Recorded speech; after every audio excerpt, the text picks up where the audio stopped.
So, yeah, Igor, let's start at the beginning, man. When was the first moment that you discovered generative AI and what made you start the AI Advantage channel? That's a great question. So there's multiple moments.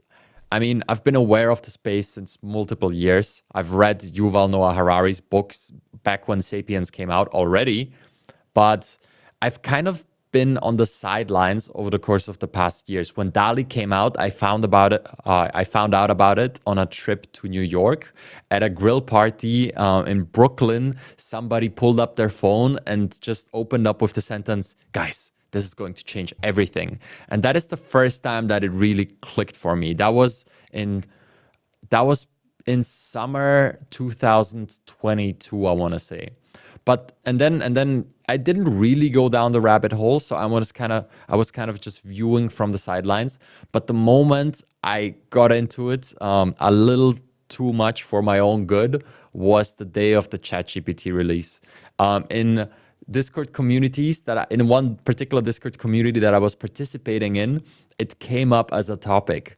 And immediately, as a tech enthusiast and early adopter of all interesting, emerging technologies, all my life pretty much, it was a no-brainer for me. I had to try it out. I had to see what this is all about. I've heard about GPT-3 before, but I haven't played with it much, to be honest. I just heard about it. I haven't used it for my own work. But with the ChatGPT interface, it really broke down that barrier of entry for me. And I just went a little crazy, to be honest. I just tried everything. I was like, okay, let's dissect every single workflow that I have or that I had in the past, and let's see if I could improve it with this. And from all that experimentation came, and the curiosity, came the experience that I could immediately use to teach people and to create YouTube videos. I've been a video creator all my life. It has been 100% of my professional career as an adult, and it just made sense. I had a lot of this setup that you see right now. And as soon as I started playing with ChatGPT day and night and I had some things to share, I did that through videos. And that's essentially how the channel started. And yeah, the people really liked it. With my first ChatGPT videos in early December, immediately I felt the enthusiasm that other people had for it. I saw the results in the numbers, so I did more and I did more. And every new video, it just not just the numbers, but also like the enthusiasm for it, and kind of, one might say that I felt the hype within the comments, and the real ChatGPT hype hit like end of December, January, I would say. But like that December phase, you felt it ramping up day after day in through the comment section and through the people I was talking to. And yeah, I just discovered more and more capabilities, shared more and more, and yeah, the rest is history. Being doing it full time ever since. Nice. Let's talk about that background a little bit. So, what were you doing as a job in your career? Did you go to school for like video or film? Yeah, that's a great question. So as a kid, it's important to know about me to put all of this into context, that we moved around a lot, like a lot, a lot. And I mentioned this in the welcome sequence to my email newsletter, but I'm up until the age of 26, I'm 29 now. I haven't lived in one location for more than 3 years. So it was always just me and my mom, and we moved around a lot. And even once she got remarried and everything, she always moved, and I moved with her. So I always had to adapt to new circumstances. And to answer your question, while moving, I was in a lot of different schools, bilingual schools. So all of this was like Central Europe. So I never lived in an English speaking country outside of my 6 month like exchange semester in San Francisco. But I went to bilingual schools. My middle school was economically focused, so we had a lot of accounting and economy in there. And then I went on to do a bachelor's in international management. So no connection to any creative field whatsoever. But I always just had that little spark of, when I had a moped, I didn't drive that thing. I was just tinkering with it and like learning how to solder the LEDs myself, and learning how to use various techniques to customize the outside of it, learning how to paint it. Like, I've always had that like creative angle to things. And once I finished university, my bachelor, in the last year, I was forced to make money, essentially, to kind of build my own life. And the route that I picked was videography, because that was just, I asked myself the question: what out of all the hobbies you tried, what is the one that you enjoy the most and that could be turned into a freelance career immediately? And the connection of that was just videography. So I just started just from the ground up doing nightclub events for free. Then I started charging, $100 for a nightclub event video, and kind of over the next 7 years went all the way from free filming nightclubs for free to filming educational campaigns for multinational corporations, like 40 videos on a certain topic, with subtitles and 4 cameras and a 5 light setup, with multiple mics, and all by myself in that studio. So it was a real journey, and it allowed me to kind of scale my videography skills on the job. So that's kind of my background. And then within the last 3 years, I just realized, like, I don't want to go down the freelance path forever. It taught me a lot, but I've kind of plateaued in terms of skills. There's only so much you can learn about audio, video production, and lighting. Live streaming, then you start extending into YouTube, you start extending into, maybe like figuring out scripts to make your workflow faster. But there's just so much you can learn there. And I wanted to push further. And that's where I got more into getting in front of the camera instead of sitting behind it. So I hope that answers your question. That's kind of, like a complete life A to Z of how I Yes. got to this point. Yeah, man. Igor, I knew you were cool, but this cements it, man. I'm also a freelance videographer. I went to school for Oh, broadcast. nice. Yeah, worked in news first, then I got into sports and music and worked on documentaries, and then started my own documentaries as I sold everything and bought an Amazing. RV and traveled the country and did stories on unique people, places, and events on a show called Road Bandit. I have to ask you, you've definitely got some success on your AI Advantage channel. What does it feel like to get 1.7 million views on a video? So that's an interesting question, because all throughout my videography career, you might know yourself that for a lot of the clients, when you work for them, the numbers are closer to maybe 20 to 200 views. Like, depends on the client, obviously. But a lot of the times, if you work for certain brands, they just want something to show to their boss, and it doesn't really matter how much reach it has. So there's a sense of expectations that comes with videos taking off like that, where you expect to be enthusiastic about it, or like be super happy about a success like that, right? Like, wow, a video that I didn't just create, but I was also the presenter in it, and I also came up with the idea, structure, everything, right? And people are loving it. That should feel pretty damn good. Well, let me tell you, it's starting to feel good, that particular video, but the first 2 months were mostly full of worries and anxiety, and mainly the feeling, and that's maybe the thing that always drives me forward, but the main dominant feeling was really, oh, this might all just go away tomorrow. Or, and that keeps you hungry and that keeps you going, I guess.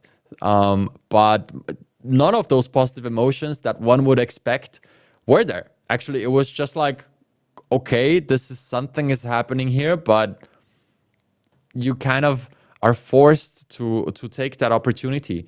And yeah, it's stressful, and it robs you of your sleep, and people start telling you that you're absent because you keep just thinking about YouTube. But that's also who I always was. I was just like obsessed over topics that I got into. And then getting that positive feedback from the viewership kind of just reinforces that. It just, me personally, just made me want to do it even more and want to up my game even more, which then results in more stress and less sleep. But yeah, it is what it is. So it's definitely not what I expected. But at the end of the day, saying anything but that I'm super happy with how this went, and I couldn't be more grateful for the fact that people find the content useful on an everyday basis, and I get these heartwarming emails where they tell me about how they just passed this exam, or they just made this workflow so much easier, or they got promoted because of some prompt they learned in a video. That's really the wonderful stuff. And then like, okay, sleep is important, but just feels more important to deliver that value to people. Really, that just makes me happy. So yeah, it's really a mixed bag. It's not just the happiness that people would expect. Man, well said. You're 29, but you are wise beyond your years, man, to be able to process that. And the biggest thing I worry about as a content creator is burnout. But if you love what you do, it's always going to remind you to wake up and just go play, go cover something. And it sounds like from your videos, when I watch them, I can tell you're having fun, man. I love how you're adding more humor into it too. A lot of videos tend to be too serious, and I like your I try, presentation. man. It's not easy though. But I do have this. Wow, it's very nice. Very nice. That keeps it. Yeah. I love it. So what do you say to aspiring content creators that want to come on into the AI space and create videos? Yeah, the number one thing I learned over the years, especially with going from, like, you have to know about myself, about me, that I started my first YouTube channel. I was 17, so that must be 12 years ago now. So that's 2011, like early days.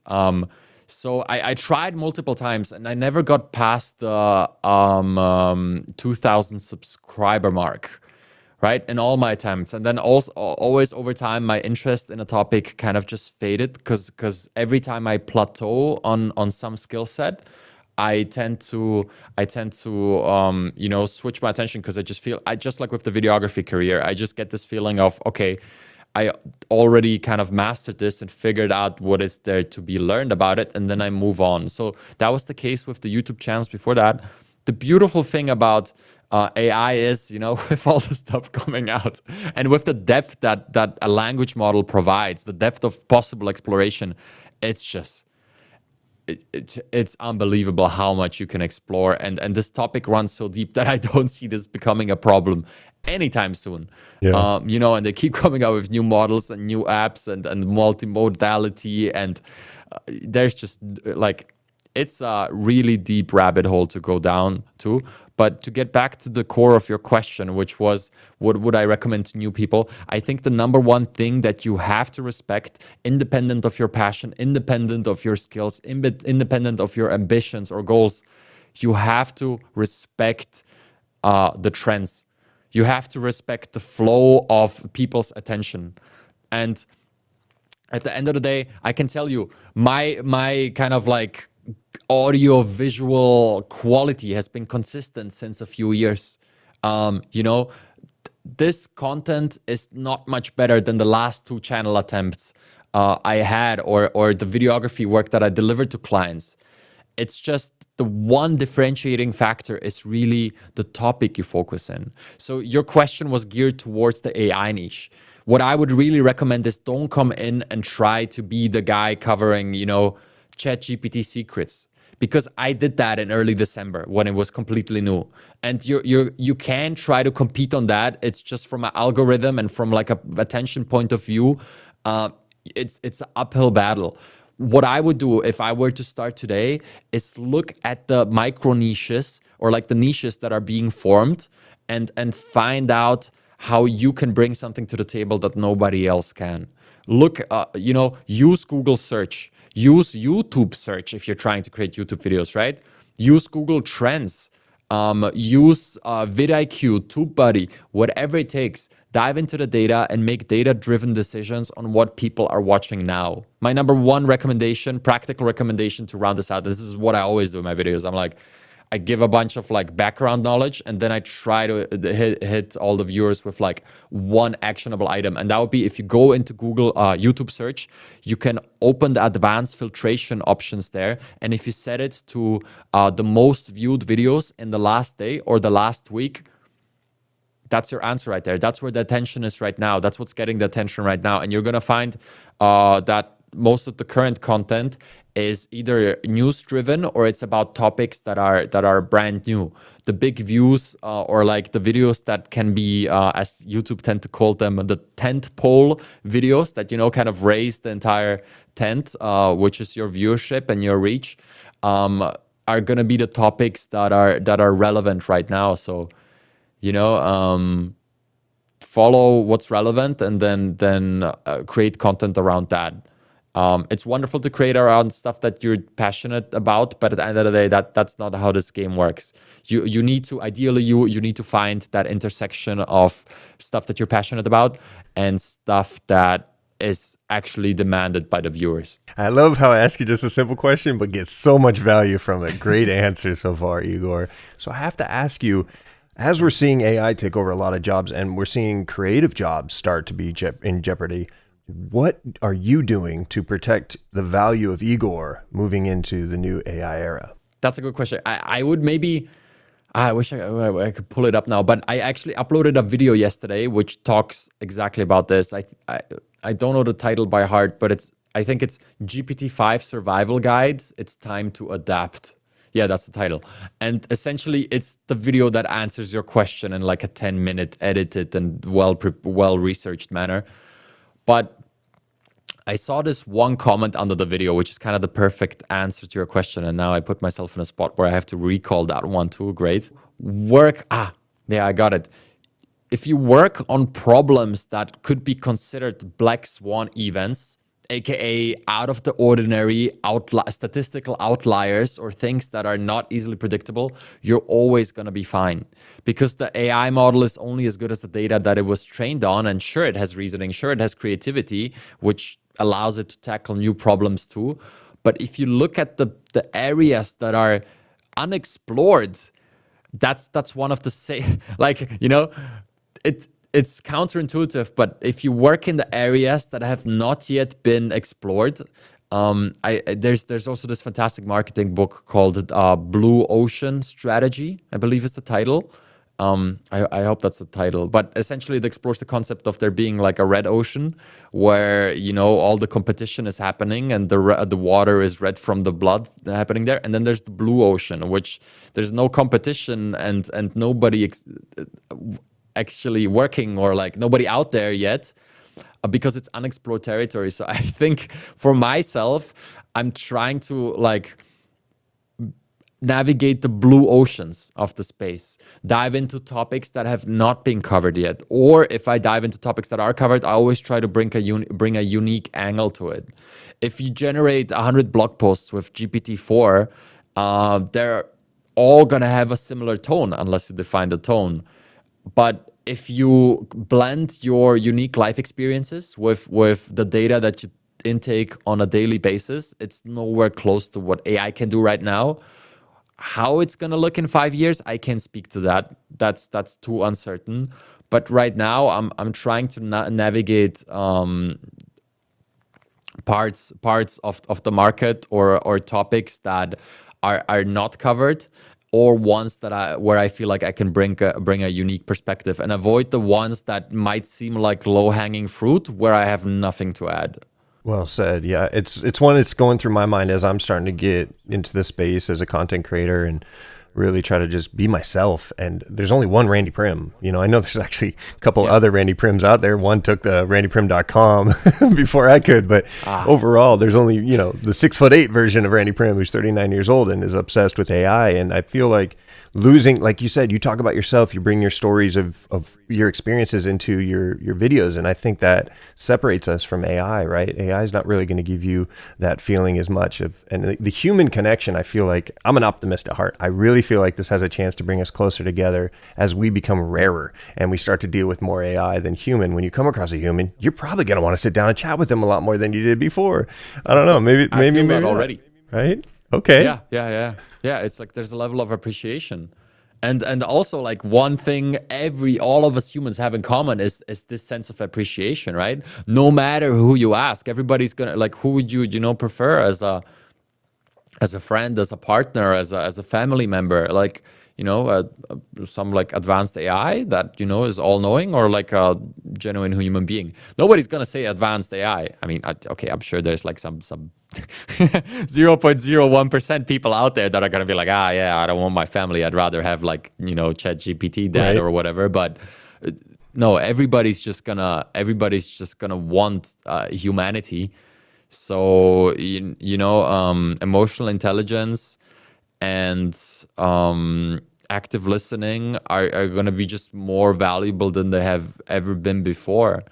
And I don't see the value, the intrinsic value of like human interaction going away anytime soon.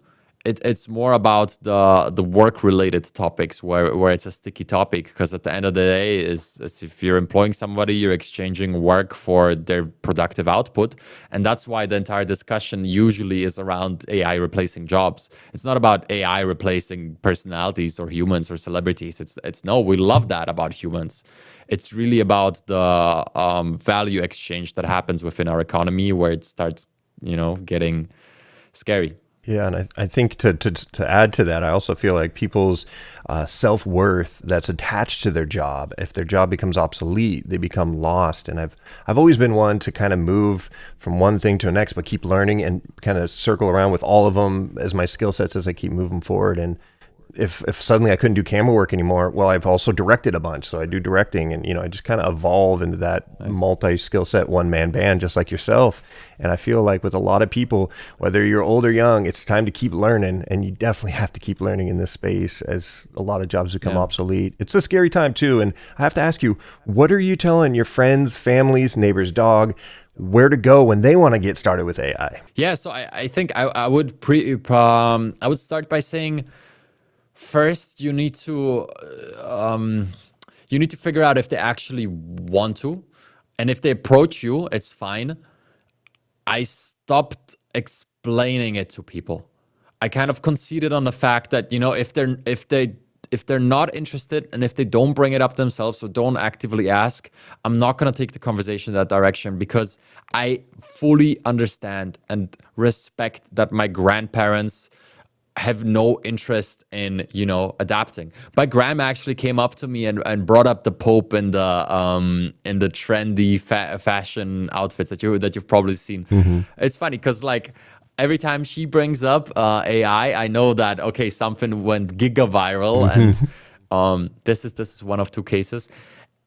Anyway, I think that's important to say before I answer that question, because it's not a thing like. A lot of the people listening to this, and both of us, are certainly early adopters of like emerging technologies, and that's just who we are. But a lot of people are not that. A lot of people are identify just differently. Maybe they're really proud of their job, or their main identity is being an excellent father, and there's absolutely nothing wrong with that. Those are all legitimate ways to function and to find fulfillment in life and to function as a member of society. So yeah, for step one, make sure that person actually wants to learn.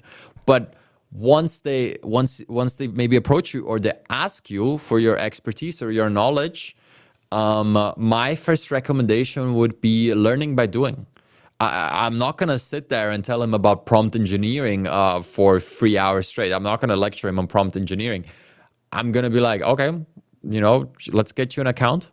This is how you do it. You link your phone. The funny thing is, because like my biggest video is that 2-minute tutorial of how to create a ChatGPT account and how to use it. Usually what I say is like, hey, I can sit here for 10 minutes and try to explain it, or you just check out that video, because it's literally the best version of beginner explanation that I could conceive. So, once they're set up, I think the best thing you can do in the beginning is just explore a little bit. Everybody's gonna have their first like 3 to 5 prompts that they're just gonna intuitively kind of type in there. The questions are gonna differ from person to person. But I think that's where it gets really interesting. So once you find out they're actually interested and want to learn, and they have an account and they kind of like dip their toes in, I think that's an excellent opportunity to, that's the right moment to kind of take them and guide them. In my case, I would just, point them towards my ebook, towards my YouTube videos. I mean, obviously, and that's the thing. And I'm not saying that to self-promote. I'm saying that because it's legitimately my best attempt at teaching a person that is new to this through the internet, through the medium of video, which happens to be the most effective communication device known to man in 2023. I would dare to say, right? Nothing is as compact. Good luck writing a blog post that is as dense as a 10-minute video once I'm done with it. So I would point them there, and then I think I would alter practice with theory. I always recommend that. Don't just spend a week straight trying different prompts. Always do that for a few hours, and then go back to YouTube and watch a few videos and try what you learned. And that really worked for me. Yeah, that would be my advice. A healthy balance of theory and practice. And yes, simply learning by doing. There's no real way of getting around the doing part here. Would you have a certain tool in mind that they start with? Would it be ChatGPT? I think just because it's the most powerful, that would be the one I recommend.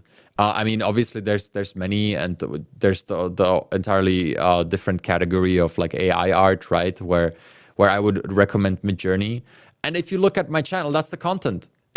I cover ChatGPT for language models and Midjourney for AI art, because those are the two most accessible things that I would, recommend to my parents, to my friend. Hey, just go to the most powerful one. Sure, there's 100 different ones that do, they specify in copywriting or email writing or LinkedIn content, whatever. But start with the strongest and most general purpose one, and that's also what I teach. So literally, that is kind of you also before asked how I approach my content and everything. That is a big part of it. Just literally, I create the stuff that I wish I had a week ago. That's it. In the beginning of December, I picked up ChatGPT, used it day and night. A few days later, I was like, wow, I discovered so many things. Must share that. And that's the whole concept. I'm no machine learning expert. I'm no, AI researcher.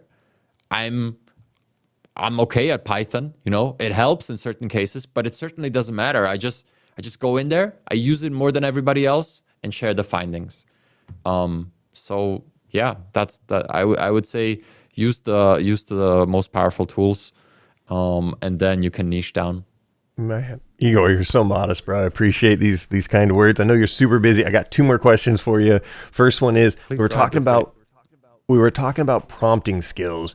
How valuable do you think in the future prompt engineering will be? That's a very good question. So having that being probably the main focus of my channel, you might be surprised by my answer, as it's kind of counterproductive to what I do, but I think they're gonna become less relevant over the next 1 to 3 years. In the next 1 to 12 months, hyper relevant. I think there's no other skill set with such a low barrier to entry. Given it has a steep learning curve, I think. Especially because you might learn about your first prompts, but then really going from a mid-tier or medium quality prompt to really excellent, a 10 out of 10, that that's a steep hill in between there. But again, if you compare it to something like learning C++ or whatever pick the well-paid skill of your choice. It's something you can really pick up in maybe 2 to 4 weeks, I would say, if you're on it daily, and if you spend if you dedicated maybe 3 hours a day for a month, you'll get to the top echelon of the top 5.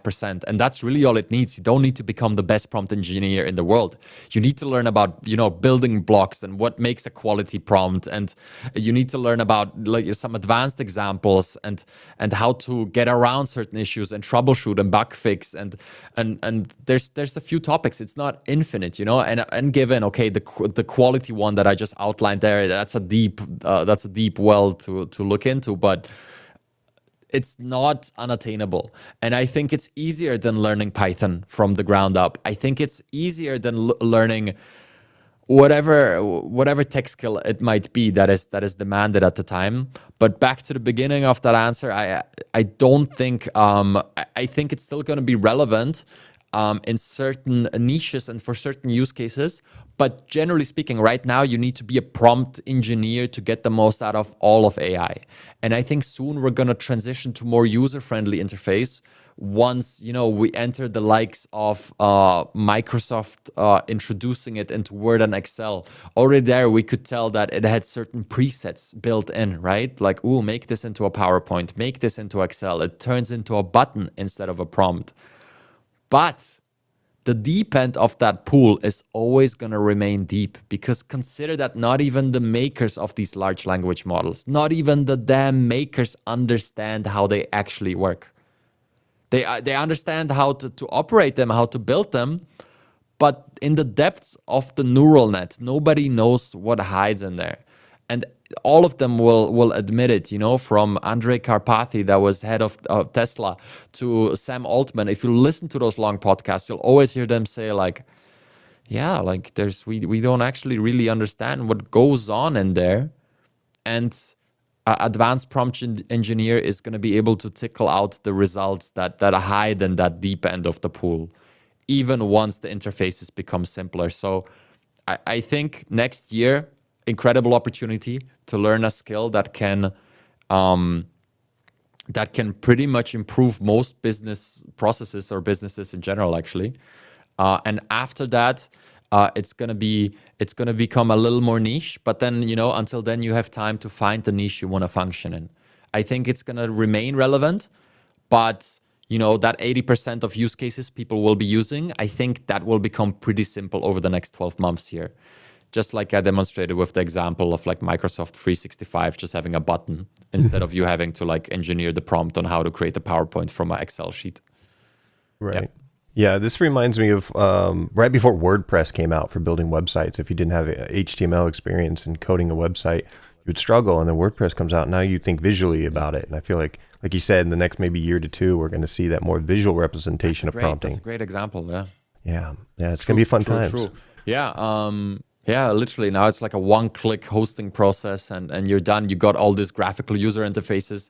But again, it didn't take away from the fact that you still can go in there and customize your CSS and, and use JavaScript to do everything, anything, I think that's a great analogy you just made there. Yeah, I think it's very comparable. Although the whole web development space is becoming a little tricky. So to anyone out there who's like, where your core business is web development right now, as somebody who's watching the space and the tools emerging on a daily basis, my honest and heartfelt advice to you would be, start expanding your skills today. And if you're looking for proof, just look at the GPT-4 developer demo where he drew a website onto a napkin and it got it done. That blew my mind when I saw that. I was just like, oh my gosh. You think of all those ideas that have like a bar or restaurant where they're drawn on the napkin and now they're like, hey, AI, take it from here. We're going to finish our dinner and just go back to eating. Yeah. That's crazy. But again, the deep end of that pool, if you're building like complex websites hooked up to databases with Django or something, that's still going to be demanded, and those tasks are going to be complex enough. So I think it's quite the perfect analogy, because same with prompt engineering, like write me an essay about penguins is not going to be the most valuable prompt in a few months here, although it did super well on my 2-minute introductory video, but once you get into like prompt injections or temperature, manually setting your temperature or jailbreaks, or all different types of, multi-shot prompts. It's just the deep end is going to stay relevant, I think. Yeah, well said. All right, last question. It's a fun one. It's kind of a weird one too. You've probably been hearing about AI companions, and they're becoming popular. People are actually dating or falling in love with AI. I have to ask you, would you ever date AI? You asked this at a very interesting point in time, because right now I'm in the process of researching extensive video about Replica.ai, which is probably the one you refer to as they're the biggest player in that game. I've created an account and I plan on exploring it throughout the next week or two before I complete my video. So I'm not educated enough or experienced enough to give a full opinion on that. But I think as someone who has extensive background in gaming and MMORPGs concretely, and RPGs, it's my favorite genre. I can see I can see the pull of a fully of like an immersive world where you hook up language models to the NPCs and maybe you have like your own companion and you kind of exist in there, and then maybe your friends can join. I don't know. At this point in time, I'm just too busy like creating videos, but I can see that being a fun hobby. I think it can. People usually talk about the version of that is maybe a little too extreme, where they kind of make it their sole life companion, or where they kind of go too far with it. I think that I have no experience with it, but that doesn't sound healthy. Just like the people in World of Warcraft that spend 12 hours a day, 6 to 7 days a week. That doesn't sound healthy. But then again, a lot of like the guild leaders and the game masters or whatever from back then that had high ranking positions that lived in there were able to transition those skills into different areas, and some of them are quite successful today. So I don't know. I don't know. I don't think people. Well, I guess we'll see. I'll have to explore it myself.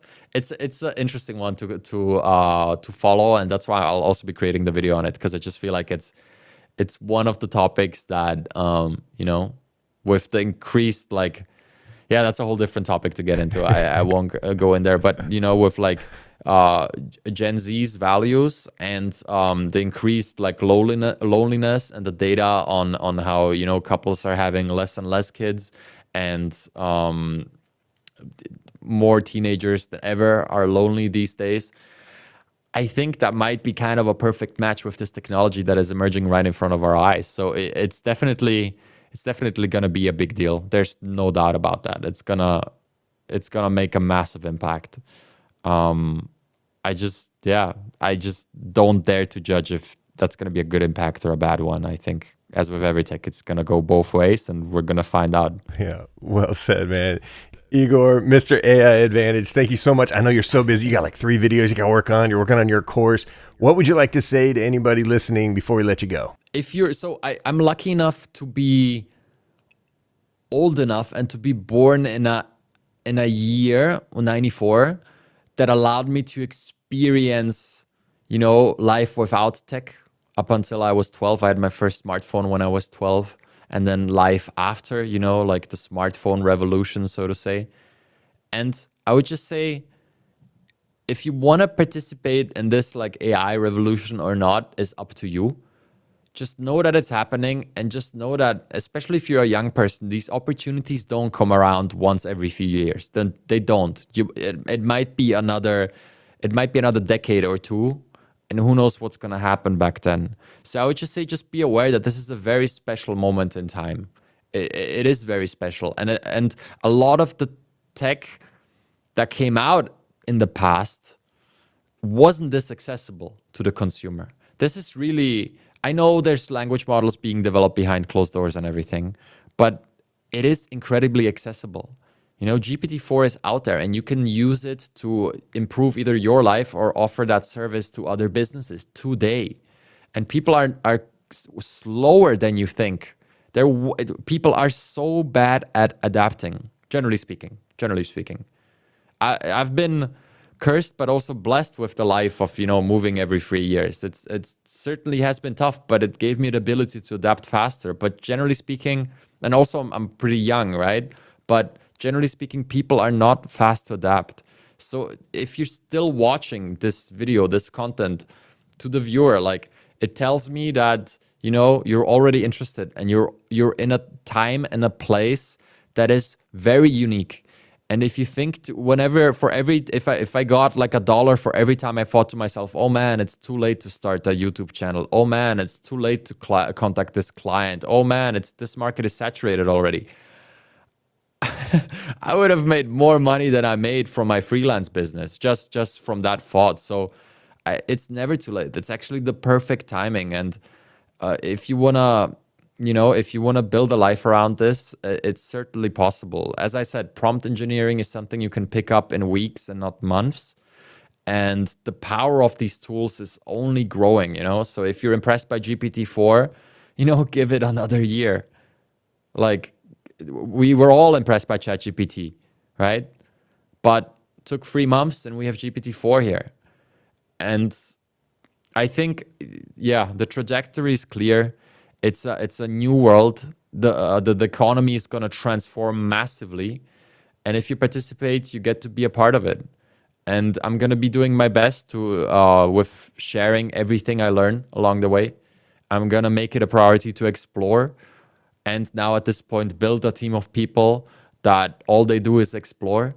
And then we're going to be sharing all the findings through the AI Advantage channel and all the surrounding, outlets. Like we're doing everything we can to be present everywhere. And I hope I'm going to be able to help some people in this transition. And yeah, I don't know. Check out the channel. I hope you find some value there. I hope you enjoyed this conversation. And the number one thing is it's a new age. It's a new age, and just be aware that this moment in time is an opportunity that doesn't come around regularly. My man, they say this is the opportunity of a lifetime, but the lifetime of this opportunity is getting smaller as the early adopters, will suddenly be everyone as the whole world starts to wake up to this. Thank you so much, Igor. This has been an amazing interview. To hear more from Igor, make sure to subscribe to his YouTube channel at AI Advantage, along with his Twitter at Igor Pogany. Plus, check out his website, theaiadvantage.kartra.com, for a free AI newsletter with instant access to his ChatGPT ebook that he's always updating. Thanks for listening. Until next time, I'm Randy Brim.